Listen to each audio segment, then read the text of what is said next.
Hey guys, hello everyone. We're here for the third episode of Home of Wargamers live.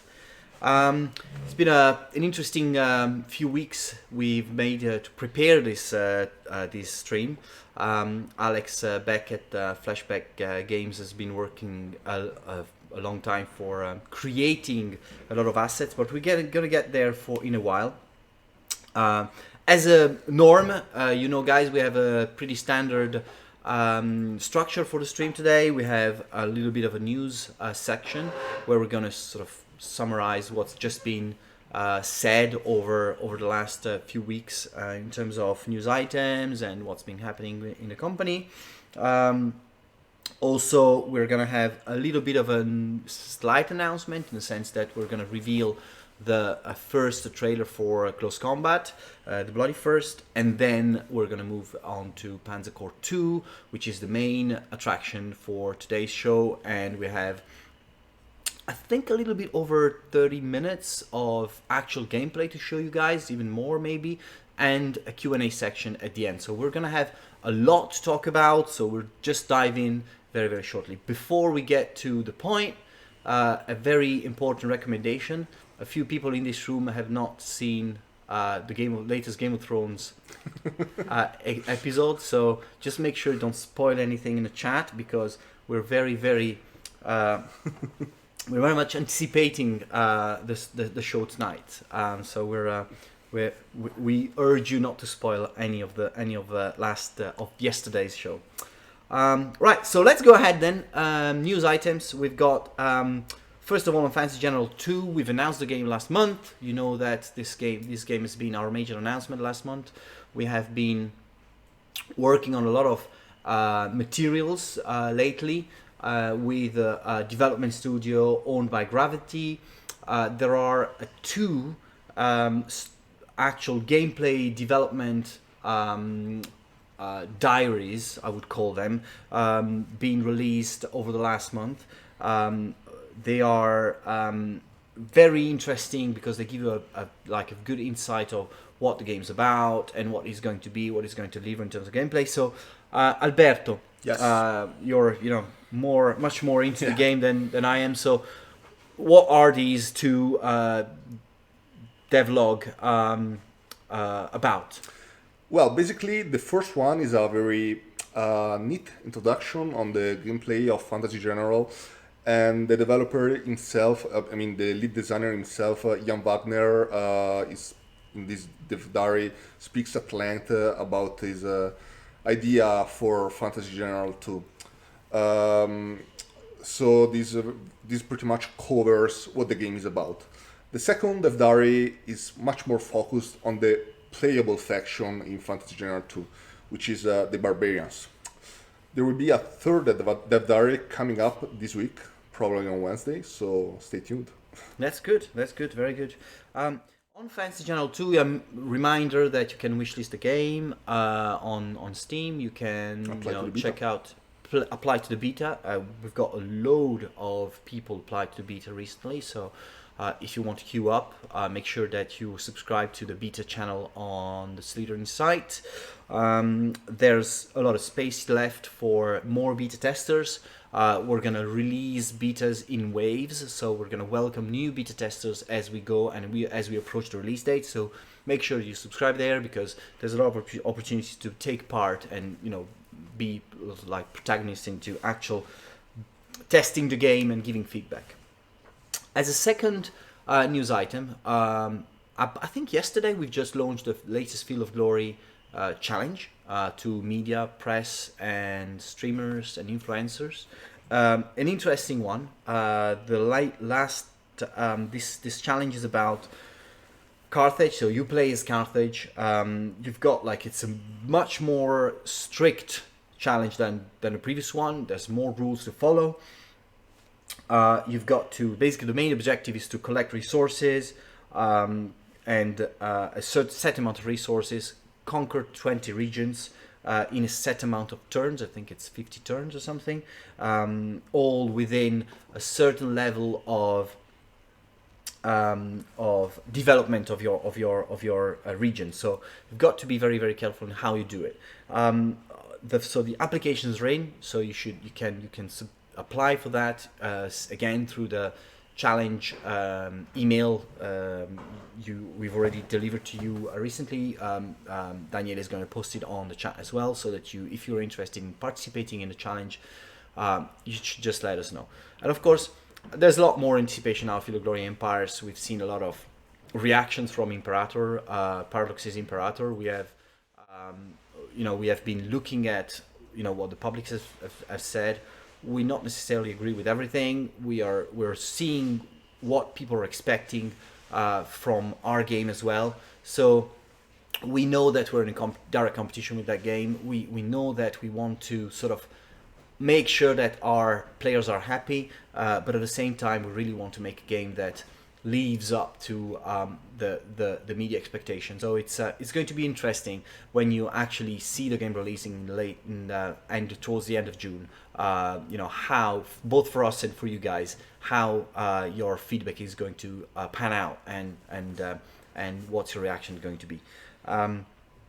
So Field of Glory Empire is still slated for the end of June release. A little bit under 2 months to go. Really eager to see what you guys think about it. Third piece of news, of course, this week we've got the release of the latest Armored Brigade DLC. I think it's releasing on Thursday this week. The Nation Pack, Italy, Yugoslavia. You know about it. You all know about the two factions we're releasing with the DLC. You all know about the new map, which is basically the gap between Italy and Yugoslavia back in the 70s. I think it's a very interesting strategic map, but it also adds a lot of depth in terms of units, on opportunities to actually use new units. This is the sort of highlights of the Italian units. We've shown you the Yugoslavian ones last month, so just a few days to go. The next Armored Brigade DLC is just about to release, so we're going to make sure that the game's releasing smoothly in a few days. As you know, Armored Brigade is only available through the Matrix site for the moment, so make sure you take a look at the Matrix Games product page before during the stream or after the stream if you wish. As I said, I really wanted to be showing this to you, Close Combat Bloody First trailer. Now, the game's been going for a long time now. We started development, I think it was 5 years ago. We went through a lot of hoops to actually improve the technology, because the old Close Combat technology was too old to continue the game franchise. We really wanted to upgrade the technology, and we had a lot of challenges throughout development. Mainly because porting a game to a different technology almost means redoing the game from scratch. So the Close Combat team has been working a long hours to deliver the game. Now we are well into the beta. We are well into the development cycle, and we think the game is at the point where it's very close to release. We're not comfortable in releasing a release date yet, just because we've said too many things in the past about the game, and we don't want to promise anything at the moment that we can't fulfill. Having said that, we're close. We are, I would say, 99.9% releasing this year, and we are hoping that the game is really living up to your expectations, because we think that the guys have done a really tremendous job in not only improving the technology, but making this a really better game. So let's take a look at the Close Combat trailer and get back to the stream straight after.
So of course this is a trailer. It doesn't include much of the gameplay.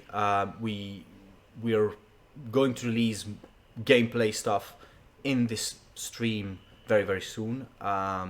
So expect this to develop into a full like reveal of gameplay very soon. We are now launching the Facebook, the Steam page for wishlisting the game. This is going live now, as well as all the social media dedicated to the Close Combat franchise. So again, you've got a Facebook page you can subscribe to get more news about the game as we go. Close Combat is really at the heart of what we do because it's our own franchise. It's a Matrix Games franchise. We bought it, as an IP, so we know we have to develop it for the long term. We really want to make this right as much as possible, and I think the trailer really wants to deliver this idea of, brotherhood between the fighters, and we really wanted to make sure this idea of taking care of every single man, every single vehicle, every single unit within the game is very important.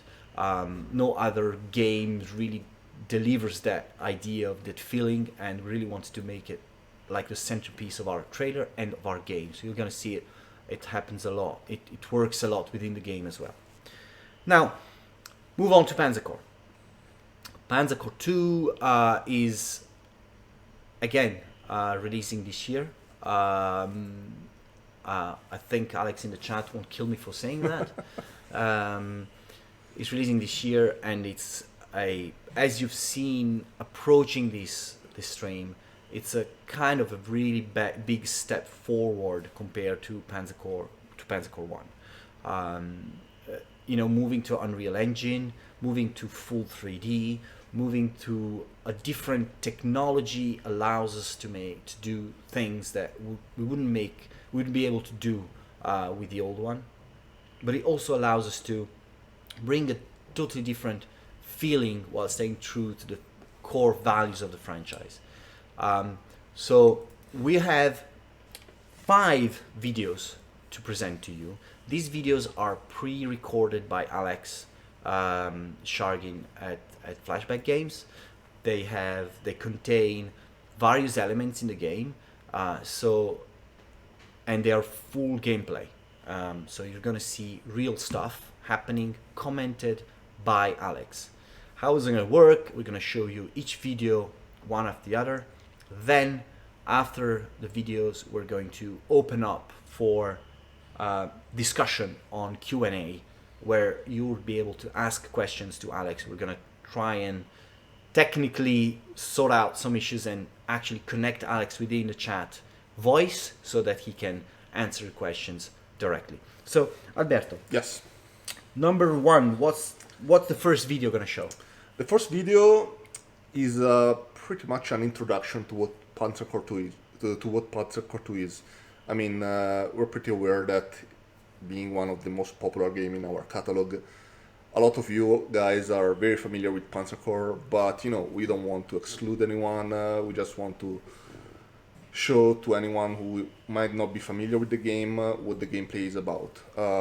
So yeah, without further ado, let's go for it. Right, so probably many people watching this stream are already familiar with Panzer Corps series, or maybe with some other games in the same genre. But for people who are completely new, I'm going to do this small demo, where I will actually show the basics of the game from the very beginning. But I think that for people who did play Panzer Corps, it will still be interesting, because they will instantly see some new features, some changes in gameplay, which we did. So let's get started. But first of all, what kind of a game is Panzer Corps? Panzer Corps is a war game, right? And it means that its primary focus is war, in this case, obviously Second World War. And most of the time you're going to use your army, your units, Like here we have 2 infantry units and 2 tanks. So we are going to use our army to defeat the enemy. We will not be building bases, collecting lots of different resources, conducting research, diplomacy, whatever. We will be just fighting. So second important point is that Panzer Corps is turn-based. And this means that you can really take your time thinking about the mission, doing some planning, making some decisions. There is no rush, there is no real time. And you don't need to click really fast in order to win this game. And final point which I wanted to make before we start is that Panzer Corps is really easy to play. And hopefully in this demo you will see just that. So let's look at the map here. We are supposed to defeat enemy army, and why don't we just start from this very first enemy unit here? It's a little recon unit. And I'm just going to attack it with my tanks. So I select my tank, I give it a move order, and I click enemy unit to attack it. And I did not quite finish this unit, so I will bring in my other tank and attack as well. And this attack was really easy for my unit. It's called overrun attack, so it basically comes for free, and I can continue moving after it.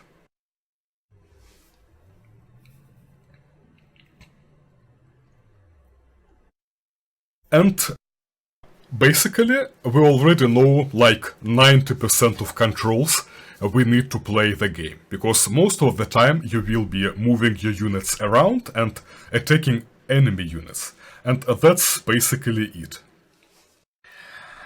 So my infantry units here, they cannot move as fast as my tanks, but fortunately they have attached transports, like trucks, and as you can see here, we can move further away if we employ these transports.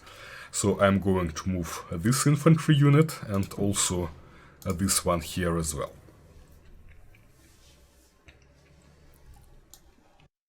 So all of my units have moved. I cannot do anything else. So now I'm going to pass the turn to my opponent.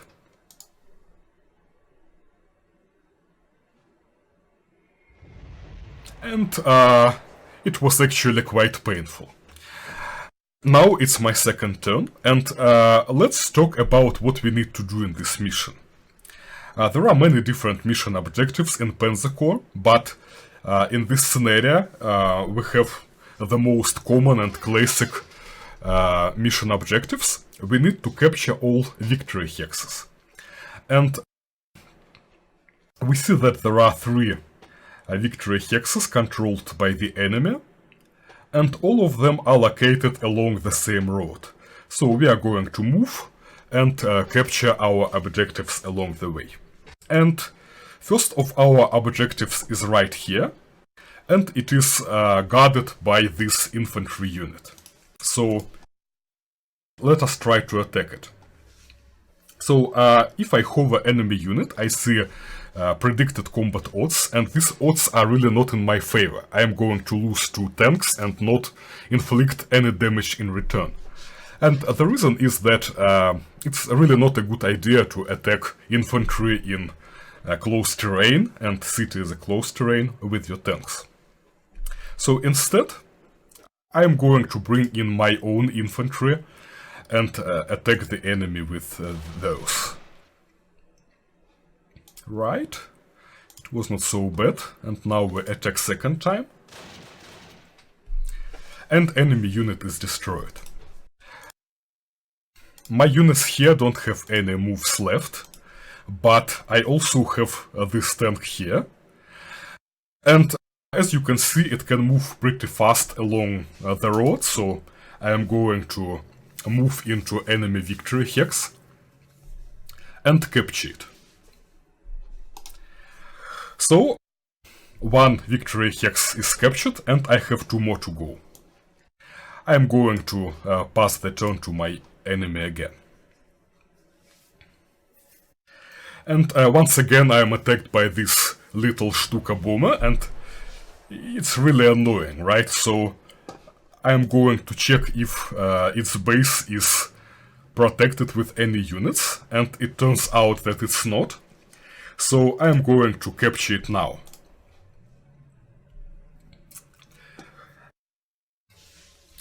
Right.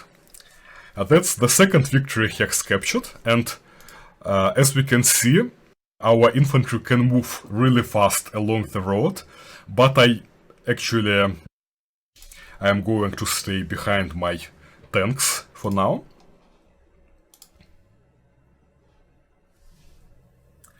And that's all I could do on my turn 3. And now that this aircraft here is left without any base, let's see what happens when I end the turn. Oops. Yeah, things did not go well for that aircraft. And now I have just one final victory hex left, and I am going to attack it with my tanks. But let's see what happened here. I actually ran into a hidden enemy unit, and my tank was ambushed. And also, it was ambushed when standing on a river crossing, which is a very vulnerable position.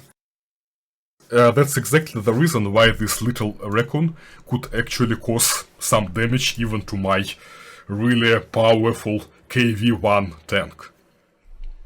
And also here we can see that rivers are very difficult obstacles, because now that the crossing is blocked, I cannot really do anything with my units.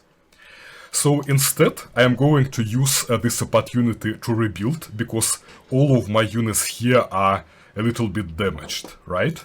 So I'm going to use this replace command here to rebuild them and bring them back to full strength. And replacing the units consumes all their actions, so once again, I'm done for this turn. Turn 5, and I am going to finish this little recon here.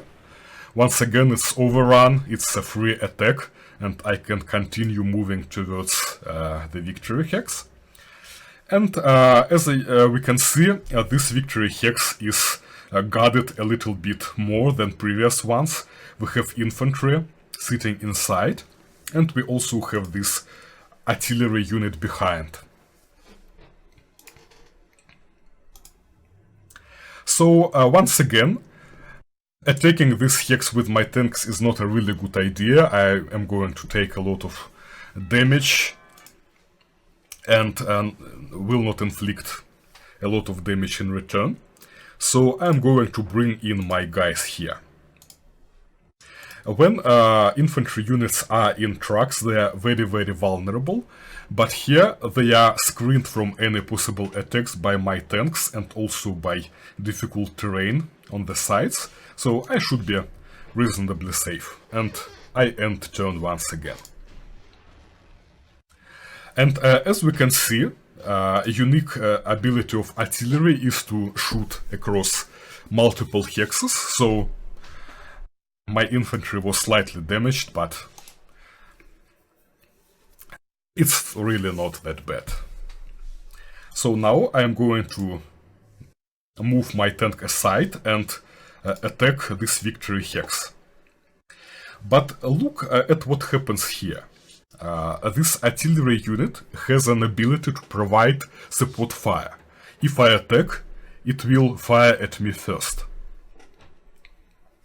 So to make it easier for my guys, I am going to go behind the lines with my tank and attack this artillery from behind.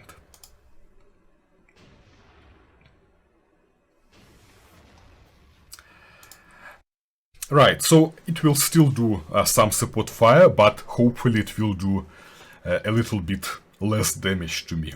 So I'm going to attack. And attack with my second unit as well.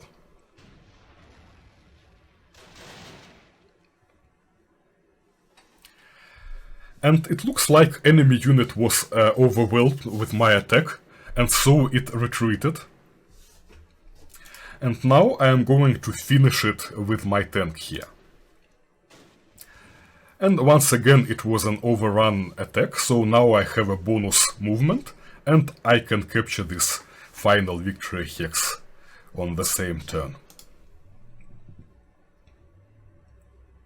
Right, so it was the last victory hex, and we have won this mission.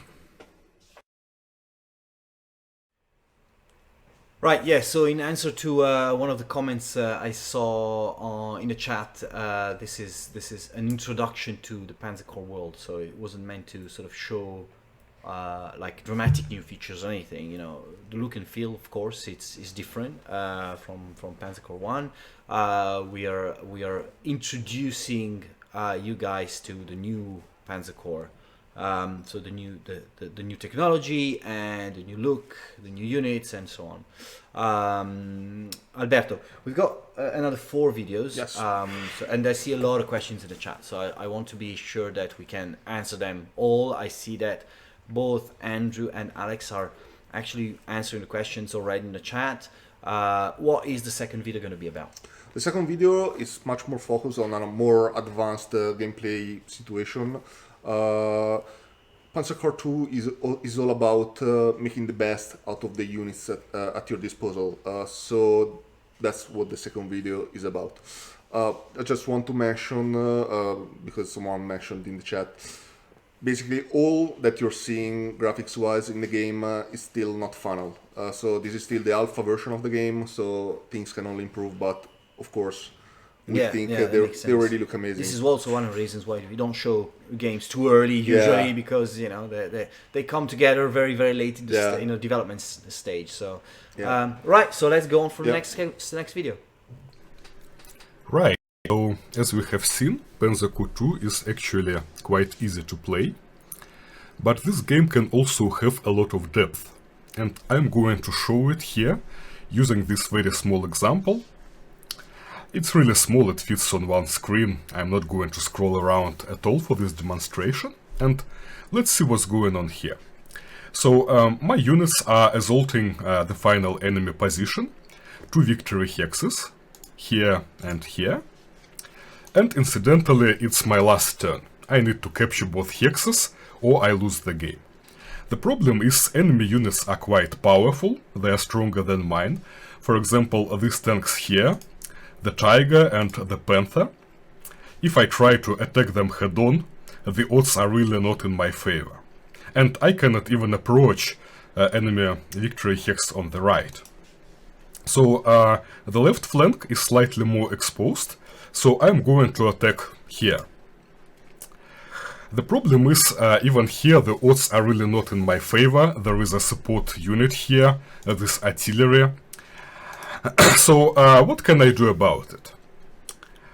First, this unit here is a Recon, and Recons in Panzer Corps 2 have a unique ability to make several moves in a single turn, something called phased movement, and this ability allows them to sneak through enemy zone of control, so I can actually reach this artillery support and attack it.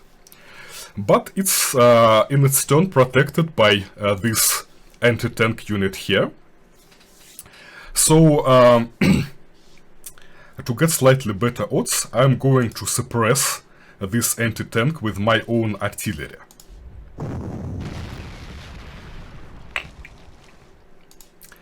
Right, so one opponent was killed and 4 more are suppressed. And this means that half of this unit's strength is not available to provide any support. So now I have slightly better odds. They are still not in my favor, but not much I can do about it, so I will just attack.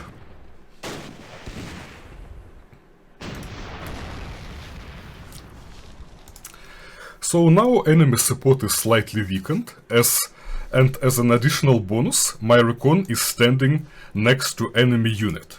This gives me a bonus to every attack on this unit. Can I do anything else to improve my odds? Actually, I can. There is this small guy here, and it's an observation aircraft. All its attack ratings are 0. But it provides exactly the same bonus as recon. If I place it over enemy unit, I get an additional bonus.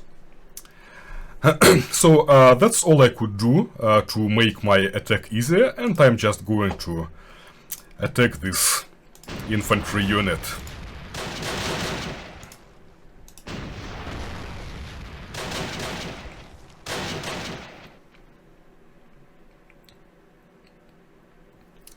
So let's see what happened here. My attack was barely enough to overwhelm enemy infantry, and it retreated from its defensive position. And now my recon can still make some moves, so I'm going to take this victory hex. One taken, one more to go, wow. But all of a sudden my tank here is back in the game, because I can move to the right and overrun this infantry. And this will give me a bonus attack. The problem is this anti-tank here once again provides support fire.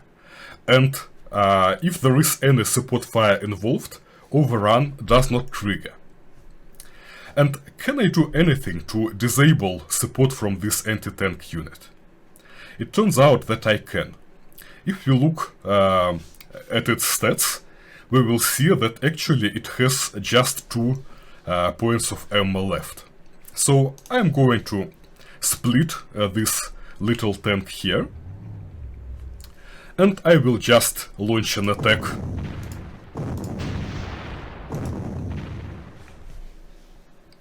And I'm really feeling bad about it now, because I sent this tank to a suicide mission. But its noble sacrifice was not in vain, because this unit here has 0 ammo now. It's not going to support anyone anymore. And so I can attack this infantry, and yes, it's overrun attack. So now I can make another move. I go here, and I can attack this guy. Since it's out of ammo and will not shoot back, my attack is going to be pretty devastating, but it's not enough to kill this unit, unfortunately. So let's do it. And this unit surrendered. Why did it surrender?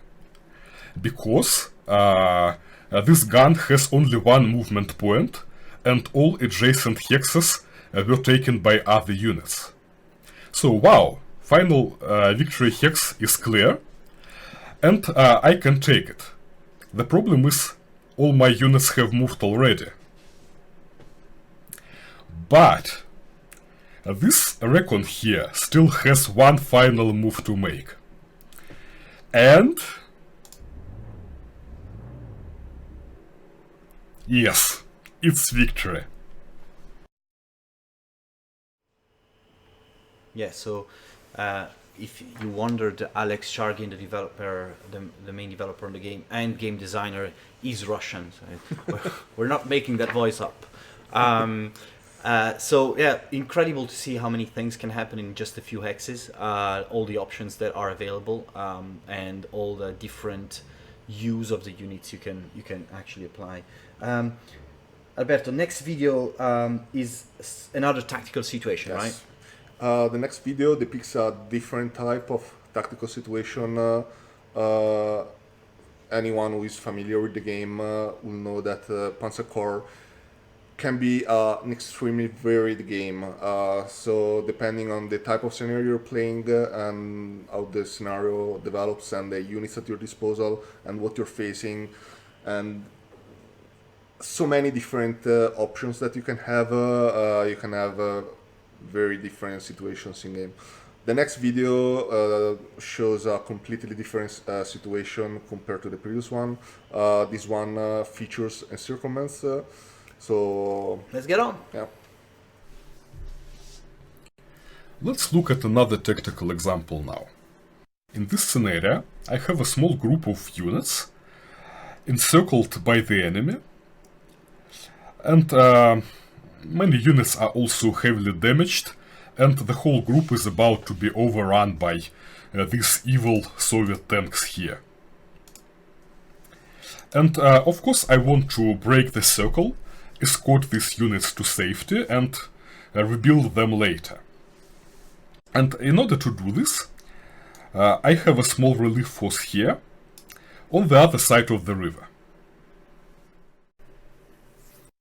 So first of all, I am going to use this little observation aircraft in order to get a better overview of the tactical situation.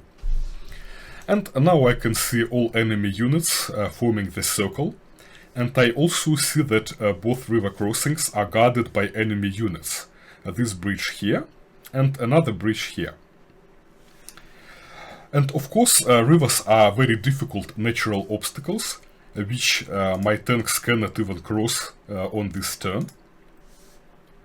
So my mission would be pretty much impossible if it were not for this little unit here. It's a German bridging unit, which did not exist in Panzer Corps but was added in the sequel. And when placed on a river, this unit acts as a bridge. So now I can very easily cross the river with my tank and attack this anti-tank unit here. But before attacking, I'm going to soften it a little bit with my artillery. So I'm going to attack. Right. And my other artillery here, even though it's encircled, it can still fight. So I will attack with it as well. Right, so now I'm going to attack this anti-tank unit with my tank. And my attack was powerful enough to force this unit to retreat. Now I can use another tank to finish it, and this unit surrenders. Why did it surrender? Because it had only one movement point. And this movement point was spent to retreat to the river. It could not retreat the second time, so it surrendered instead. And now I have a pretty clear path to escape. So I'm going to move my artillery and my infantry and also my Stuk out of encirclement. And did I succeed in my mission? Not exactly, because this unit here does not have enough moves to escape. And also, my tank here is left exposed to enemy counterattack. So let's try it again. Why did I fail? I failed for two reasons. First, I did not consider that this infantry unit here uses a transport with a wheeled movement. It's a truck, right? And trucks move really fast along the roads, but they don't move as fast across open terrain. And second reason why I failed was that I was thinking inside a box here. I was thinking that if my relief force is advancing from this direction, then I need to secure this river crossing. But what if we try to use this crossing instead? I'm going to use my bridging unit again, but this time around I will use it to cross this river on the left. And once again I'm going to use my artillery to suppress enemy tank guarding the crossing.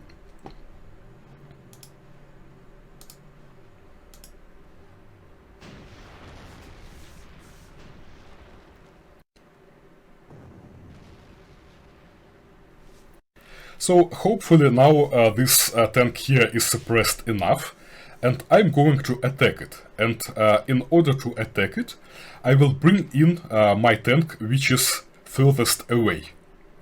And it has just enough movement points to reach enemy unit and attack it.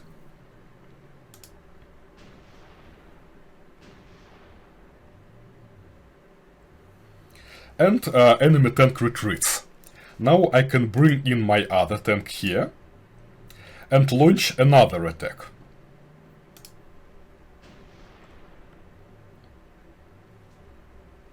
So enemy unit retreats again, and encirclement is broken, and now I have a clear path to escape. So let's try from this infantry.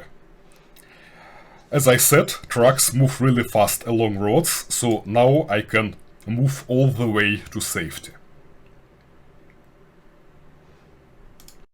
And I can evacuate my other units as well now, but note that even though my units are damaged, they can still be used for some fighting.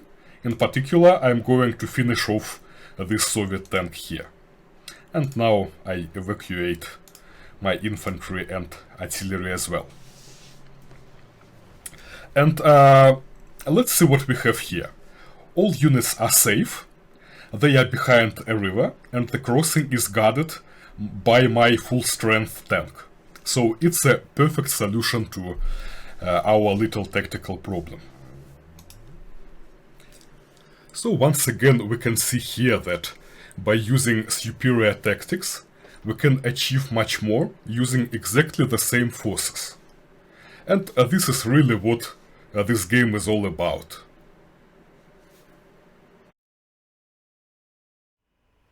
Yep, so that was the number 3. So 2 different ways of facing the same situation. Again, interesting to see how that happens in the game. And you know how the different use of units changes the game like dramatically. Number 4, I've got a title here for the 4th video, which is cool features. So that's sort of kind of self-explanatory, but you know, can you tell us a bit more before we dive into the video, Alberto? Yeah, so, well, I don't want to spoil anything. I don't want to spoil Game of Thrones. I don't want to spoil Panzer Corps 2. So this next video coming up features, the new features coming in Panzer Corps 2, something which wasn't in Panzer Corps 1, and a lot of Panzer Corps 1 players hopefully will feel very happy about. So let's go. Yeah. Now that we have a pretty good idea about the Panzer Corps 2 gameplay, I wanted to show a few more cool features which we have implemented in the game. And the first such cool feature is undo.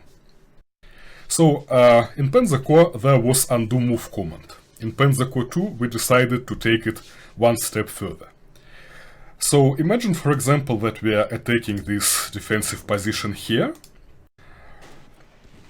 Let's do some attacks, some support fire going as well. Let's do some movement, some more attack. And I think that my attack went pretty well. But imagine that I changed my mind and wanted to do it completely differently. I can do just that.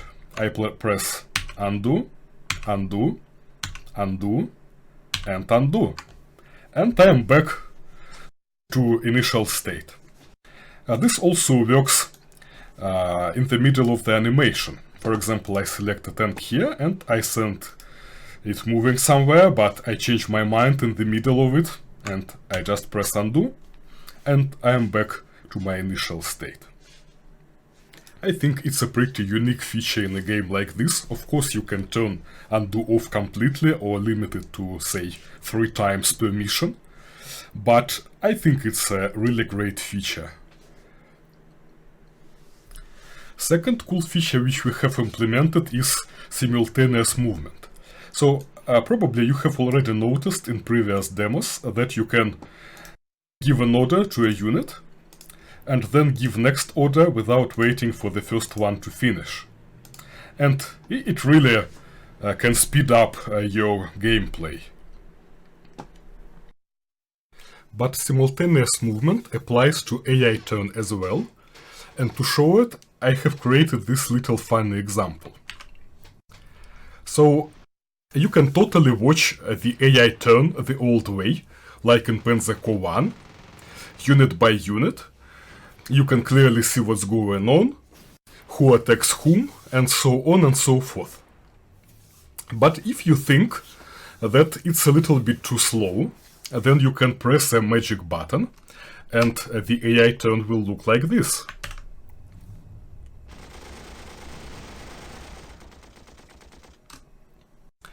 Then you can revert to the old way again, and the AI will move unit by unit.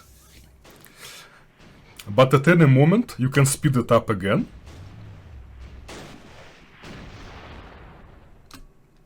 And you can do this as many times as you want, really. Switch between one mode and the other mode. And to be honest, in many cases you don't need to see what exactly the AI is doing. And by using this new mode, you can really greatly speed up your game.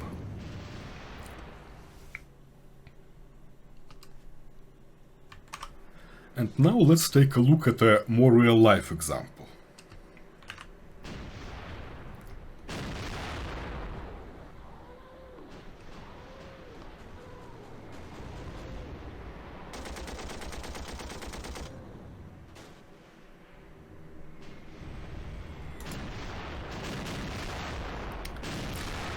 So keep in mind that a lot of stuff which you are seeing now is work in progress, and is likely to change before the release.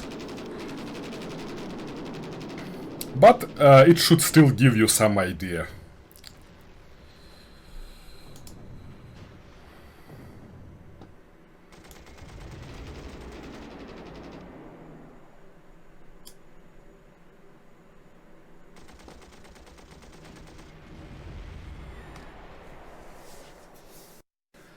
So I think it all looks pretty cool actually, but the most important point here is that this mode can save you a lot of time, and ultimately this results in a much better gameplay experience. The last cool feature which I wanted to show is simultaneous turns. So in Panzer Corps 2 it is allowed to have up to 8 players on the same map, and some of these players can be joined in an alliance. And players in the same alliance are allowed to make their turns simultaneously, like we see in this example here. So what we are seeing here is a simultaneous turn of 2 AI players. But the same applies to human multiplayer as well. So if you are playing an online multiplayer game with your friend in co-op, then you can make your turns simultaneously. And in this case, your waiting time will be reduced basically to 0, because you don't need to wait until your friend finishes his own turn, which I think is a great experience. But after seeing this, I think that my next feature will be a musical mod for Panzer Corps, with the opportunity of creating some choreography and dancing with units. It really looks spectacular. No, we're not going RTS. It's a nice feature, and I think for a turn-based strategy game, it's something that will really make a distinction from anything else out there. We've got a last video left. Yep. And then we can move on to Q&A. Alberto, what's it about? The last video is again about encirclement, but it's much more deep and it's a much more complex situation than the third video. This video is meant to show you what kind of gameplay depth Panzer Corps 2 can have, and what Panzer Corps 2 is all about. All right, let's go and see it. In the previous videos, we have already seen some examples of encirclements. And now I wanted to take a more in-depth look at this new mechanic, because I think that it's really important. It's important for two reasons. One reason is that it can be used on any scale, from tactical to grand strategic, covering the whole scenario, as we will see here. And second reason is that this mechanic can really be used to defeat a much stronger opponent, and this is also what we will see in this example. So I have removed Fog of War so that it's more clear what's going on, and we can see enemy group of units, which is really strong. I only have 6 tanks here, and what I am going to do, I am going to create a grand encirclement, which will contain the whole enemy force. In order to achieve that, I am going to split some of my best tanks and fill all gaps between impassable terrain on this map.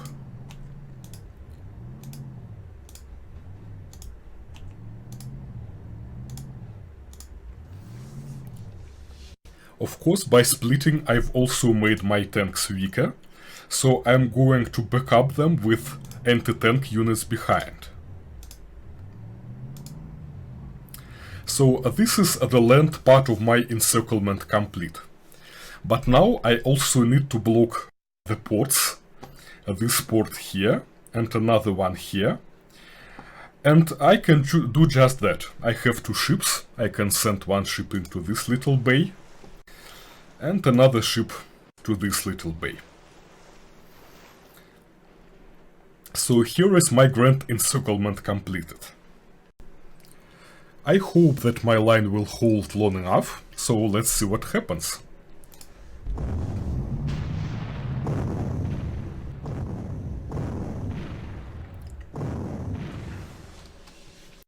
So the AI is attacking in force, but let's note 2 things. So first thing is that these 2 tigers have left behind, and the reason is these tanks need to protect victory hexes.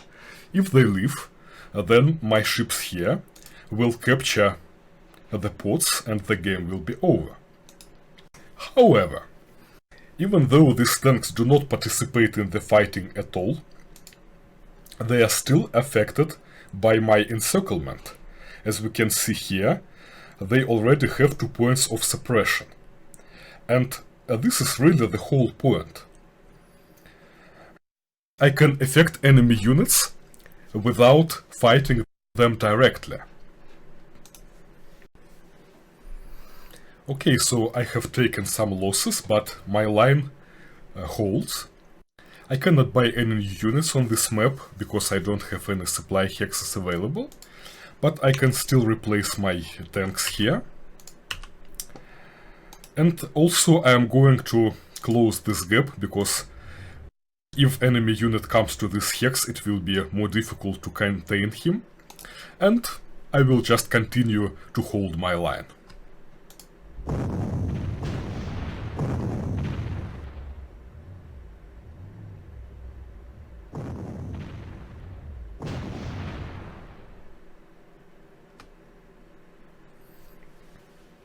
So once again my line holds, just barely, because here was a real danger. I am going to replace all these units now. And also there is this little guy here who is trying to escape, so I'm going to block him. And I will pass a turn to my opponent again.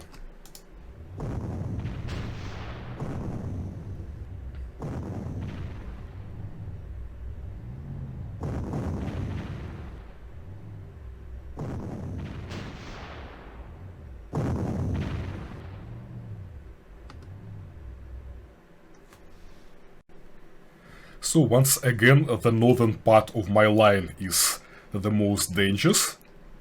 I will close the gap with another unit while I replace this one, and I need to replace this tank as well. But otherwise my line holds, and by now you are getting the idea. If you look at these guys here, they already have 6 points of suppression, and with each passing turn 2 more points will be added. So pretty soon this whole enemy group of units will become pretty incapable to fight. Fast forward a few turns, and my line did hold, and the whole enemy group is completely suppressed in red zone, and it cannot really fight anymore. I can very easily push back enemy units, and I can now slowly advance forward with my own units. Also note that the units begin to surrender en masse because many of them ran out of fuel, and without fuel they cannot retreat. So when attacked, they surrender instead. So things are beginning to look really desperate for my opponent here. Fast forward a few more turns, and my Grand Encirclement has broken into two smaller ones, and my units are finishing the elimination of the enemy.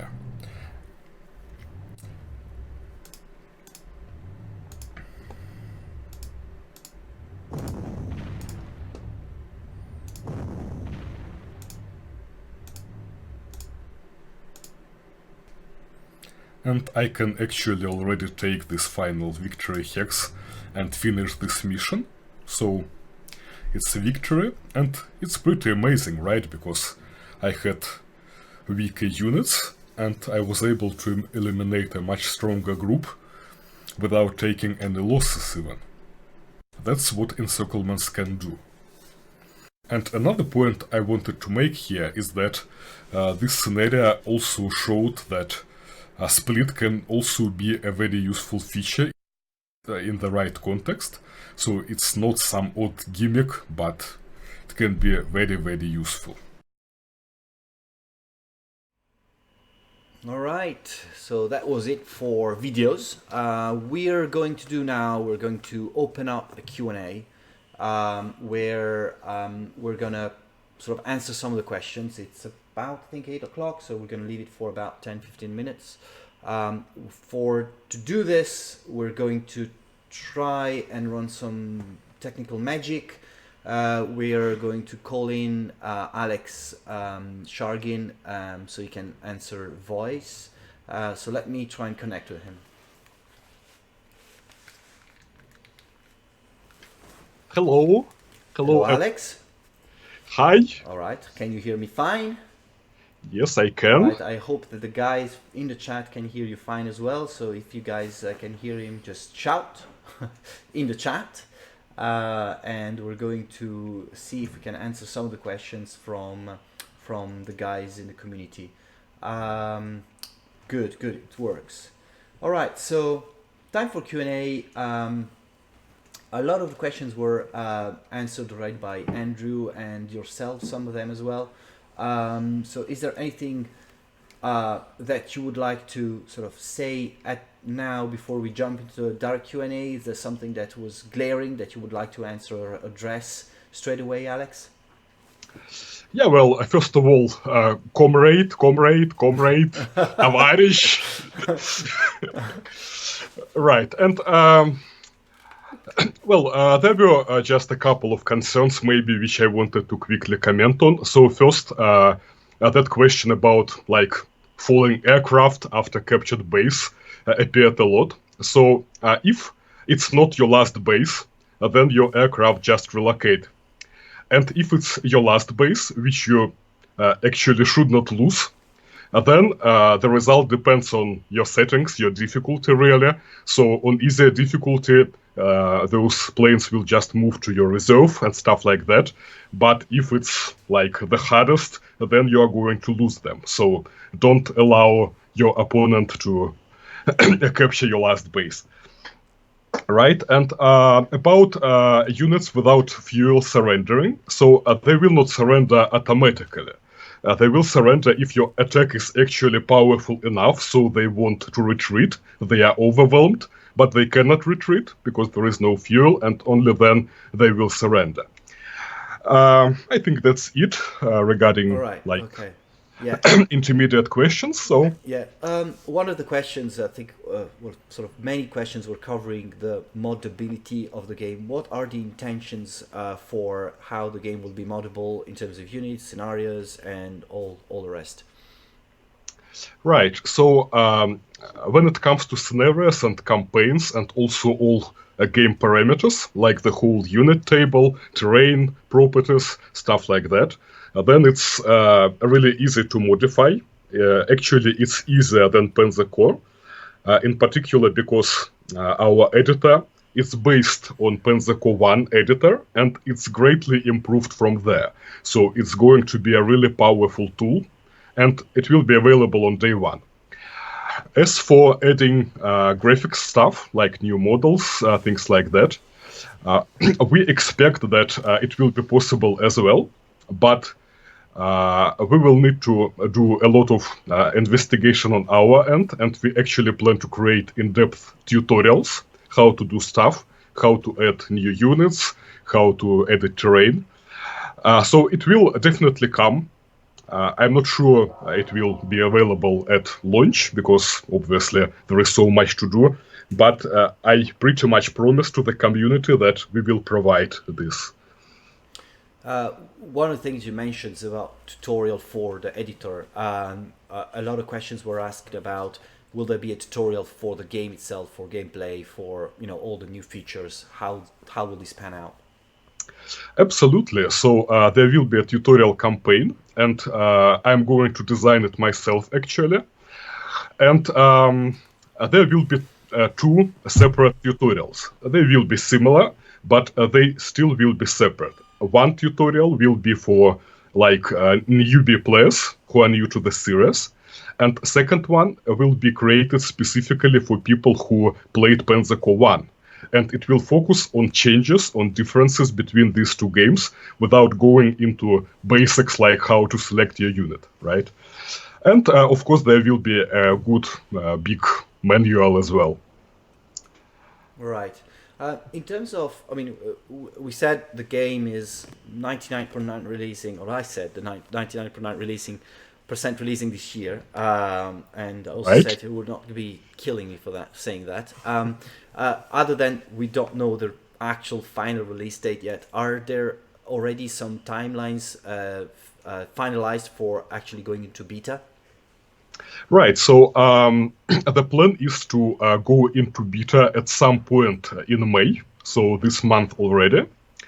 Probably the first batch will be not very large, first batch of testers, but we will definitely add more and more with each iteration. And in Panzer Corps 1, final beta was like 2,000 of people, I think, and probably here it will be pretty much similar because this game is really big and we wanted to test it very thoroughly. So if you sign up for the beta, there is a very good chance that you will be in the beta at some point. All right. Yeah, one of the things that was one of the points that was raised in terms of content. You said the game is very large. What is the actual content you guys are planning to put in the game at launch? Yeah, right. So this information has been published on Steam page as well, just so you know. Yeah. So our main campaign, a German campaign, is going to have around 60 scenarios. And actually, our designer is constantly trying to add more, but I'm trying to restrain his eagerness about it. But the plan is to cover a German campaign really in depth, including both Europe and Africa this time, and everything will be integrated into a huge branching tree.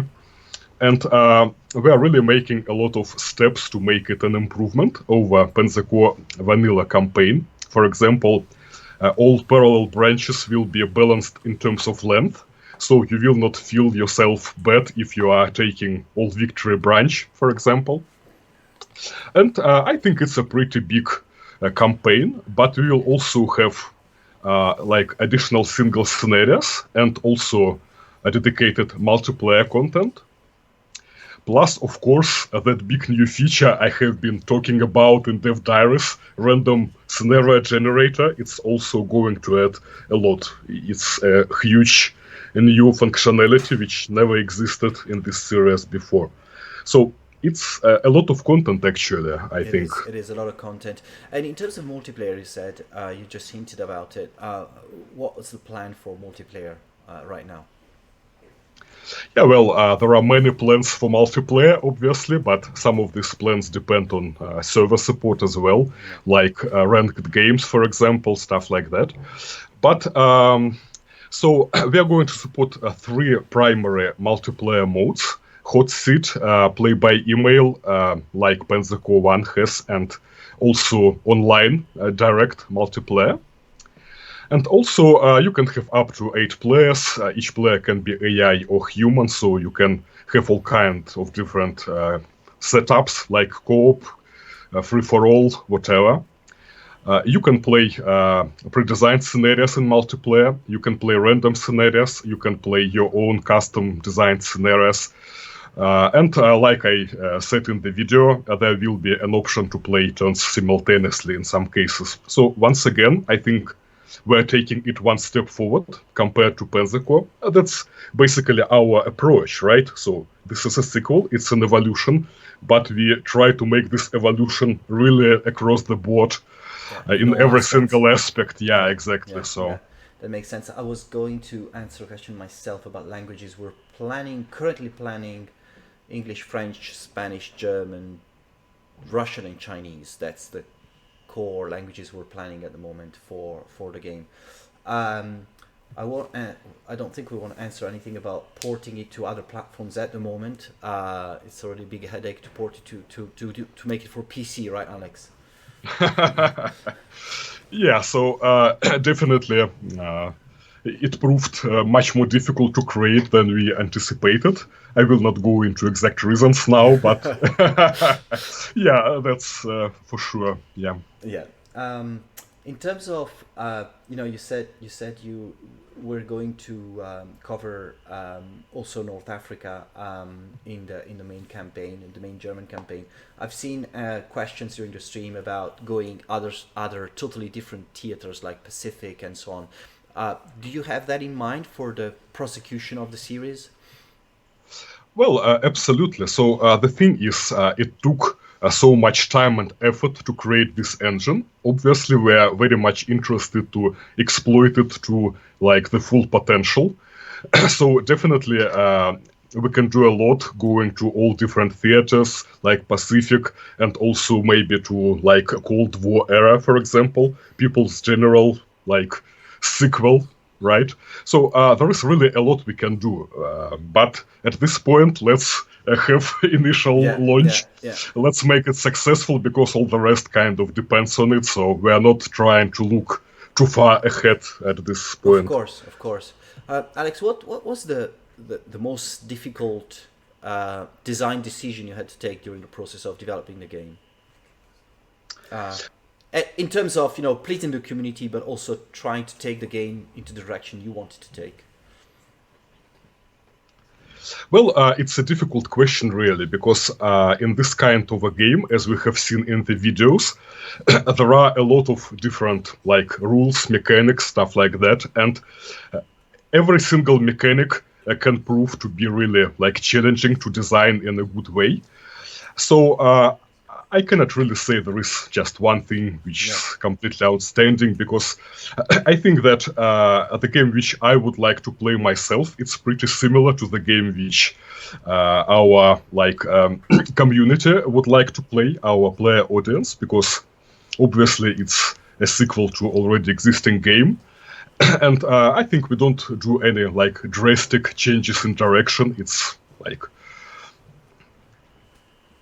I think that when it comes to actually taking decisions, of course, going 3D was a big decision, and one we knew that was going to be sort of criticized by some, but once then people have seen the game and how it looks and how it plays, I think that they've sort of come to realizing that this is actually a good move in terms of actually making the game better. other features we've chosen from actually a list of things that people were asking, so it was kind of easier in terms of delivering a game that's coherent. I think that you've done an excellent job in actually putting all these features together into the game in a coherent way. In terms of the team itself, we basically have a set of features that are still to be developed, or do you think that at the moment we can say that the core stuff is in already and we're just like adding content? Yeah, well, it's clearly not just content, right? We are still working on the engine itself, but I can say that all core functionality is in place, like one way or another. So what we are doing now, we are improving what's already there. Because many things we have already seen, right? We have seen like graphics, we have seen gameplay mechanics, we have seen AI, we have seen UI, and multiplayer is also implemented. We did some online games already internally, so UI is not quite there, but you can actually play it already. So functionality is there, but as we all know, polishing can take like crazy amounts of time, right? So it's still a lot we need to do to make it a really great all-around smooth gameplay experience. That's what we are working on now. All right, yeah. I'm also answering questions from about where can we apply for beta. Well, beta will be open soon, and the place where you can apply for beta is always going to be sleeden.com/beta. So that's the address to check out, and come back to the site often. You'll see when we open the beta test. Is ground level, elevation, etc. taken into the combat rules, Alex? Yeah, well, our the structure of our maps is slightly different, right? So each hex has some specific terrain, and that's it. However, we have a terrain trait called high ground, and this trait is applied obviously to hills and mountains and stuff like that. And this trait gives a number of different bonuses, like you have spotting further away, and also you get bonuses to artillery firing range and also artillery accuracy. So we are actually trying to increase the role of terrain in this game. So, for example, in Panzer Corps, only a terrain of the defending unit was important. Here we are trying to make terrain of attacking unit important as well. Like if you attack from close terrain, it's considered a surprise attack, so you get some bonus to your initiative. So all kinds of things like that are added. And high ground is one of them. All right, okay. Thank you very much. I think that sort of discovers the core of the questions that were asked during the stream and afterwards. Of course, Alex, we'll come back to these topics in future streams, because I think that some of this stuff will be repeated. Not everyone is in the stream now, so they will be asking the same questions over and over again. That happens a lot of times. But of course, we're here to answer these questions. I think that there's a new one here. We need to have real sizing scenarios like regiments or divisions. Well, that's scale, right? So Alex, I guess you can answer that quite easily. Yeah, so speaking about size of like units, hexes, and things like that. So in this game series, the scale of units and the map was always flexible, right? And like I said, we are going to create many different campaigns. They will be done by different people, and each designer ultimately decides for himself what he wants to do. If he wants to do it more realistic and fix the scale for the entire campaign, or if he wants to do it like more flexible, we will provide like all kinds of different content. So it will like cater for different tastes out there. Okay. In any case, guys, you can always follow the development of the game on the Steerain forum, and we're, most of us are often browsing the forum and checking, so you can see answers for most of the questions there as well. So check often on the Slytherin forum, and we'll be back with more gameplay very soon. Thanks a lot, Alex, for joining us. It's great to have you from Thanks, Mother guys, Russia. for watching. Yeah. Thanks for joining, guys. We're about to finish the stream. We're now, I think the next appointment will be on June 3rd. With more surprises and more stuff to be shown on basically all the games we've announced and more. So let's see each other on June 3rd. Thanks for watching, and see you next time. Bye.